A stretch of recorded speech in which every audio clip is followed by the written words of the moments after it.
Society in the post-Soviet space is mentally mutated. That is, the process of evolution of consciousness and self-consciousness is at an animal level. This thesis is fully established and supported by the Book of Genesis, which the Bolsheviks substituted with a Marxism and Leninism philosophy and dialectical materialism. The fundamental postulates that shaped thoughts, feelings, stereotypes of consciousness and behavior, the whole way of life and attitudes toward the world around us and toward ourselves.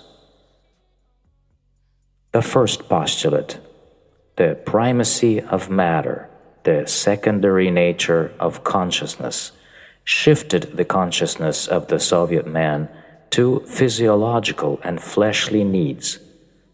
So, physiological and animal instincts were hypertrophied. The meaning and purpose of the Soviet man was in endless domestic accumulation and consumption. The second postulate is that the source of life of any form of living matter is the struggle of opposites. This engenders a conflict in the self-consciousness and consciousness of the Soviet man and creates an aggressive impulse towards the self and its surroundings. Aggressiveness means destruction. So the domestic consumption of the Soviet man poses a threat to the creative man, who, at the expense of his religious and spiritual consciousness, is capable of creative labor and the exchange of products of labor with other creators in the form of monetary turnover. The threat of this Soviet android is carried out in the form of deception and its varieties, in the form of fraud, in the form of theft, in the form of extortion, in the form of robbery, and lastly, in the form of murder.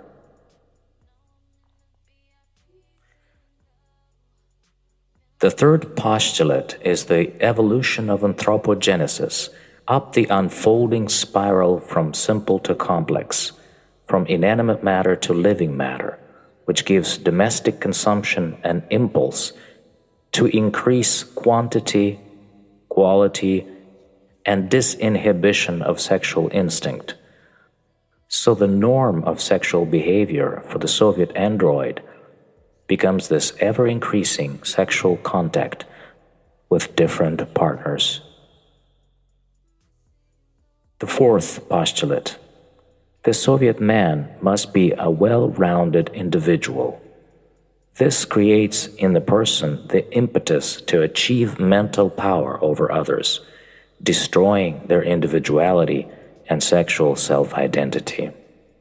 The Soviet child, when starting school, is required to learn all spheres of knowledge equally.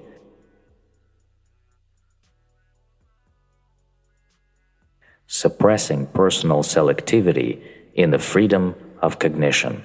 This is how an impersonal, intellectually inferior social group is formed, namely the Soviet people.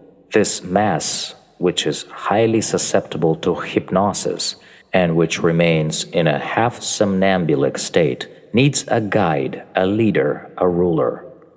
And so the fifth postulate, stating that willpower is the main instrument and tool of consciousness, explains the very essence of the emergence of the ruler and the way to achieve real political, economic, and state power. This type of Soviet android is not limited and not content with only endless domestic accumulation and consumption, unlike the whole mass of ordinary android. He gets ecstasy from the very way it is achieved. And at the heart of their method, as described earlier, is aggressiveness, destruction. It is not enough for them to cheat It is not enough for them to steal. It is not enough for them to rob. They need only to kill. So he needs real war. And for that he needs the most modern and most intimidating weapons. A huge sector of the economy is targeted on reproducing and reconstructing military technology. Education, culture, art, and science are aimed at developing the ability to subtly sense, identify, and find sources of power, whether it is military intelligence espionage or military-industrial espionage, electronic and informational espionage, or simply intellectual parasitizing and idea theft.